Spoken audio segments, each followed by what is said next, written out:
Hello guys, welcome to the channel English by heart and my name is Tarun Swami और मैं आपके लिए लेकर आया हूं वोकैबुलरी को याद करने का बहुत ही अच्छा तरीका। यहां पर हम वोकैबुलरी के अंदर जो एक पार्ट आता है इडियम्स एंड फ्रेजेस, उसको हम याद करते हैं, उनकी कहानियां, उनकी उत्पत्ति की, उनके पीछे क्या कारण रहा था, राइट। तो इसी के अंदर जो बच्चों को सबसे ज्यादा प्रॉब्लम आती है कि हम इतने सारे याद कैसे करें, तो ये एक प्लेटफॉर्म है जहां पर आपको मिलता है इन अ निक ऑफ टाइम, बहुत ही छोटे से समय के अंदर काफी सारे वोकैब को याद करने का मौका। In the nick of time, right. Nick का मतलब मैं आपको बता चुका हूं, दैट इज शॉर्ट स्मॉल, है ना, उसको हम कहते हैं निक, राइट। ये भी एग्जाम में आया हुआ है, पूछा गया है। तो आइए शुरुआत करते हैं। और जितने भी हमारे साथ नियोफाइट्स जुड़े हैं, नियोफाइट्स कौन होते हैं? जो किसी काम के अंदर नए नए होते हैं, उन सभी का स्वागत है। तो आज शुरुआत करते हैं। ये पिछले जो वीडियो था उसके अंदर जो मैंने आपको एक्सरसाइज दी थी उसके क्वेश्चन है, let's discuss them first. Although they had promised to stay until the end of the party, हालांकि उन्होंने प्रॉमिस करा था कि वो पार्टी के एंड तक रुकेंगे, लेकिन they made and dash, आपको पता ही है that is Irish goodbye. हमने देखा था कि जो आयरिश पीपल होते हैं उनकी आदत होती है that without saying they just vanish, तो that is Irish goodbye. Dutch courage आपको अच्छे से पता है कि क्या होता है। वी हैव सीन दैट कि जो भी लोग इनएब्रिएटेड हो जाते हैं, इनएब्रिएटेड का मतलब होता है जो पिया हुआ होता है। It's a very good word that I have told you in the previous video, तो कृपया करके आप प्रीवियस वीडियो देख लीजिएगा। एंड जो भी लोग, आई have told you 3 categories of पीने वाले लोगों की। एक जो डूबे रहते हैं सोमरस में, that is dipsomaniac, right. And दूसरा होता है जो टिप टिप करके पीते हैं कभी कभी, दैट इज टिपलर। और एक लोग जो कभी नहीं पीते हैं, टोटली टी पर निर्भर करते हैं, that is they are teetotaller, sorry TEETOTALLER, that is teetotaller, right. जो कभी भी क्या कहते हैं, एल्कोहल का सेवन नहीं करते हैं, fine. The one who abstains alcohol, that is teetotaller. The one who drinks occasionally is tippler and the one who has strong desire of alcohol, right, उनको हम कहते हैं डिप्सोमनियाक। फाइन गाइस, चलते हैं अपन आगे। After several drinks he finally found the dash to ask for the promotion. ये तो होता ही है बहुत सारे लोगों के साथ, दैट इज डच करे, जो हमने अभी अभी देखा है। मैक्सिकन स्टैंड ऑफ होता है जहां पे सबके हारने का बहुत तगड़ा रिस्क है कि अगर आपने अब मूव करा तो you can be defeated. French leave आपको पता ही है, जो कि बिना बताए जब आप एब्सेंट हो जाते हो, that is French leave. I have used, I have told, I have used it for me as well.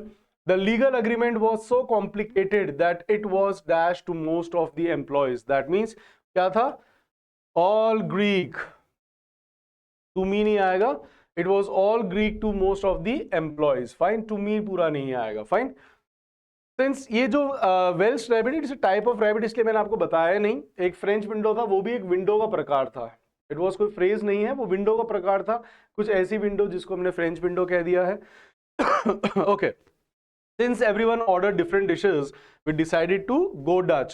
Go Dutch we can use with our friends, अपने cronies, अपने alter egos, अपने पाल के साथ आप ये use कर सकते हैं, जिसका मतलब ही होता है to split the bill, कॉन्ट्री करना, पूल करना, that is go Dutch. It's a very good word, it's a very good phrase, sorry, that we must use in our day-to-day life. The two political parties remained in a dash with neither willing to compromise. That means they were Mexican standoff. कि अब वो किस में आ गए थे? Mexican standoff में. Scientists were surprised by the usually warm weather in November, so calling it an Indian summer that we have seen, right? जो हमने देखे थे डिफरेंट कंट्रीज के नाम से जो ओरिजिन हुए हैं फ्रेजेस, राइट, जैसे कि French, Dutch, Indian, right, Russian roulette, fine. So we have seen these and it is Indian summer. The next which we have is the stock market regulation insisted on maintaining a dash between the advisory and trading department, जिससे कि आप इनको differentiate कर सको, दोनों के बीच में अलग अलग रहे, right. So that is Chinese wall. Double Dutch नहीं हो सकता। डबल डच का मतलब ये होता है which is very difficult to understand. And जो children's secret change completely after passing through 20 classmates, it became a case of Chinese whispers. आपको पता ही है जो रिलीजन है उनके साथ भी होता है। Our religion is very old and you see the distorted form because it became the Chinese whispers, fine. My grandfather often acts like a Dutch uncle. Dutch uncle कौन होता है? जो आपको एडवाइस देता है, लेकिन वो आपके फायदे की होती है, बट वो आपको बड़ी स्ट्रिक्ट लगती है, जैसे कि ब्लेसिंग्स इन डिस्गाइज। तो जो ब्लेसिंग्स इन डिस्गाइज देता है उसको हम कहते हैं Dutch uncle, blessings in disguise, बहुत सारे एग्जाम से पूछा गया फ्रेज है, राइट, जिसका मतलब ही होता है जो आपको स्टार्टिंग में बुरी लग रही हो लेकिन वो आपके फायदे के लिए, उसको हम कहते हैं blessings in disguise. Fine, it's a very good phrase जो बहुत सारे एग्जाम से पूछा गया और आगे ही पूछ सकते हैं। The professor explanation of quantum mechanism sounded like double dutch to the new students. Fine, double dutch I told you that is unintelligible, जिसको समझ ही नहीं पाए, that is double dutch।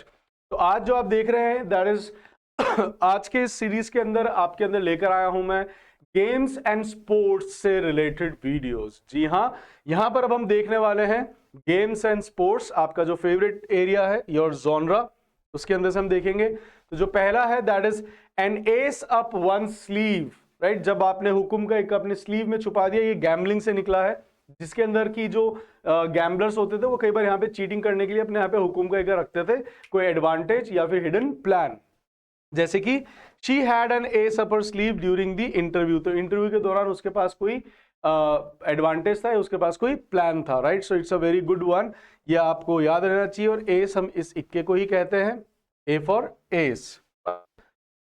Alright, that is level playing field. ये आपको पता ही है कि अगर एक तरफ से आपने उबड़ खाबड़ छोड़ दिया, मान लो आपने यहाँ से इसको ढंग से करा नहीं और ये थोड़ी सी जिगजैग फॉर्म में और ये बड़ी अच्छी फील्ड है, तो यहाँ जो प्लेयर्स है उनको खेलने में दिक्कत होगी। So that's why level playing field means when you give the equal opportunity to someone, right? Sports require a flat playing surface, ensure fairness. Uneven grounds give one team unfair advantage. By the mid 20th century, the phrase became common in politics, education, and business to describe fair competition. Scholarships helps create a level playing field. It's a good one. Move the goalpost. अगर आपने goalpost हिला दिया, that means you have changed the rules, right? So unfairly, गलत तरीके से जब आप change कर देते हो rules या किसी की expectations, that means you are moving the goalpost. तो इन फुटबॉल अभी चल ही रहा है, आपको पता है FIFA is going on in North American countries, and every time I meet the target my boss moves the goalpost. This happens many a times in corporates that whenever you are about to meet your targets, the boss he moves the goalpost, so you can use it with your bosses or at your own risk. Fine. Throw in the towel, it's a very good one that you're going to see in boxing when the person is defeated, तो जो उनका coach या referee होता है उनकी तरफ towel फेंक देता है कि अब तेरा हो गया, दैट मीन्स टू डिफीट और गिव अप। तो इन बॉक्सिंग, ये बॉक्सिंग से निकला है, जिसके अंदर ट्रेनर है वो फेंक देता था जब भी कभी फाइट को रुकवाना होता था, राइट, एंड ये बन गया आपका 18वीं सदी में। तो after several failed attempts he finally through in the towel, तो अक्सर बहुत सारे अटेम्प्ट्स के बाद में उसने अब क्या कर दिया अपने आप को, he threw in the towel. Next is saved by the bell, कि जब बेल बज जाए और आप बच जाओ, ये स्कूल में बहुत बार होता है, राइट, ये वहां से भी निकला है, बॉक्सिंग से भी निकला है। The teacher was about to what you call rebuke you, आपको वो डांटने वाली होती थी, रिब्यूक का मतलब भी होता है डांटना, और पुल अप ये एक अच्छा फ्रेज है, पुल अप का मतलब भी होता है किसी को लताड़ लगाना, right. So the teacher was about to pull you up but you were saved by the bell, escaping trouble just in time। यहाँ पे एग्जाम्पल भी टीचर का दे रखा है, the teacher was about to question me but the lunch bell rang, I was saved by the bell. Fine, it's a very practical example for many of the students like me. So the ball is in your court, जब ball आपके court में tennis से आया है, कि जब वह आपकी बारी है अब उसके ऊपर एक्ट करने की, उसके ऊपर कुछ डिसीजन लेने की, right, so that is known as the ball is in your court. Fine, story क्या होती है, borrowed from tennis, once the ball lands in your court, it is your responsibility to return it. Since the early 1900s, it has symbolizes responsibility passing to another person. I have made my offer, now the ball is in your court. तो ये बहुत सारी dealing के अंदर आप use कर सकते हो कि that I have offered you this thing, now the ball is in your court, now it is your turn to decide. The sixth one which we have is to hit below the belt. ये हमने दुर्योधन की कहानी में भी सुना था, जब उसकी माता जी को बूंद मिला था और फिर उन्होंने उसको नहाने का बोला था, और फिर जब कृष्ण उन्होंने बीच में गैम्बिट चल दिया था। तो कृपया करके आप वो सीरीज भी देख सकते हैं भागवत कथा की, जिसके अंदर आपको बहुत सारे वोकैबुलरी, अच्छे अच्छे फ्रेजेस, वन वर्ड सब्स्टिट्यूशंस मिलने वाले हैं, तो आप वहां जाके भी उनको देख सकते हैं, जिसका मतलब भी होता है अनफेयर या डिसऑनेस्ट, राइट। ये बॉक्सिंग के रूल के अंदर आपको पता है, आपने देखा था जो हमने मेस, जब भीम और दुर्योधन जो कि है वो मेस से लड़ते थे, दैट इज गदा, तब भी आया था। तो हिज पर्सनल रिमार्क, कि जो उसने पर्सनल रिमार्क्स करे, they were below the belt, unfair. The seventh one is get to first base, ये बना है बेसबॉल। बेसबॉल जो होता है, बेसबॉल के अंदर अगर आपने पहला चक्कर लगा लिया, that means you have completed the first step towards success, fine. And without experience it's difficult to get to first base, कि बिना एक्सपीरियंस के डिफिकल्ट हो जाता है फर्स्ट बेस प्राप्त कर पाना, that means first success. Front runner, of course if it is a front runner that mean जिसकी जीतने की आशा है। तो इसके अंदर आपके लिए गाइस मैं ऐसे फ्रेजेस लाया हूं जिसको आप कई बार उनके नाम से भी आप गेस कर पाते हो, बट ऐसे ही बहुत सारे हैं जिनका आप नाम से गेस नहीं कर सकते, लाइक जैसे कि to get the first base, right, या नहीं गेस कर सकते। फाइन, चलते हैं अपन आगे। That she is the front runner of the award, that means she was likely to win. Hit out of the park, that means definitely to achieve outstanding success. अब hit out of the park ये हो सकता है गलत तरीका भी मान सकते हैं अपन इसको, क्योंकि कई बार आपने देखा है पार्क के बाहर अगर बॉल जाती है तो हम उसको आउट भी मानते हैं, बट ऐसा नहीं है, it is outstanding success, right. इसके लिए एक और फ्रेज मैं आपको बता देता हूं जो कि होता है जब आप कभी भी कोई आउटस्टैंडिंग सक्सेस के साथ आते हो। एक तो ये होता है, और कौन सा होता है भी अपन देखते हैं। अ baseball hit that sends the ball out of the park in is a home run. One of the most exciting achievements is in the game. The phrases became a metaphor for exceptional performance. His presentation really hit it out of the park. Right? कि जब आप outstanding, right? When you come up with flying colors.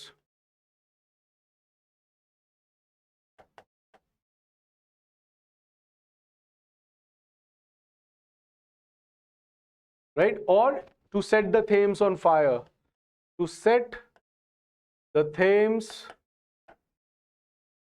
on fire. Thames is the name of the river जिसके किनारे पे London स्थित है, right. तो अगर मान लो किसी बच्चे ने थेम्स को ही आग लगा दिया, दैट मीन्स किसी व्यक्ति ने एक आउटस्टैंडिंग काम करा है। ये यहां लिख देता हूं अगर वो स्क्रीन में नहीं आ पा रहा हो। To set the Thames on fire, fine. So it's a very good phrase जिसका मतलब ही होता है outstanding performance, to come up with flying colours and to hit it out of the park. I have told you 3 phrases for that. Down to the wire, that means last moment तक करना, है ना। जैसे कि हमारे soldiers हैं बहुत सारे, आपने मूवीज में भी देखा होगा, पढ़ा भी होगा कहानियों में। They sometimes they fight down to the wire, that means to the last moment. जब कोई चीज आप कंटिन्यू कर रहे हो लास्ट मोमेंट तक, fine. The students, they try to study till down the wire, right? That means आप आखिरी मोमेंट तक आप कंटिन्यू करते हो, बट ऐसा नहीं होना चाहिए, फाइन। तो ओरिजिनल स्टोरी हॉर्स रेसिंग से आया है, and the election went down to the wire, that means जो कंपटीशन था वो एकदम एंड तक चला। तो आई होप ये आपको पिक्चर्स से, उनके पीछे की ओरिजिनल स्टोरीज से एंड थोड़े बहुत एग्जाम्पल से आपको याद रहने की कोशिश हुई होगी।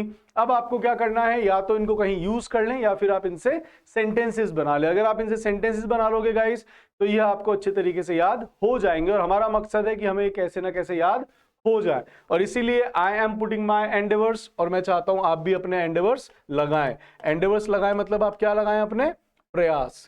तो कृपया करके put your endeavours, make the sentences, you can message me, you can comment, right, or try to use them somewhere। एक स्टूडेंट है गीतिका जी, उन्होंने एक वीडियो के सारे वर्ड्स को बड़े अच्छे तरीके से, फ्रेजेस को यूज कर लिया था बहुत ही अच्छे तरीके से ना। सो लर्न फ्रॉम दैट, आप उनसे भी सीख सकते हैं। चलते हैं अपन आगे। ये आपके लिए एक्सरसाइज है, कृपया करके आप मुझे इनके जवाब दीजिएगा। Very easy questions, not very difficult. 4th, 6th, 8th and 10th, right? So I have given you 10 questions and I hope you must have enjoyed।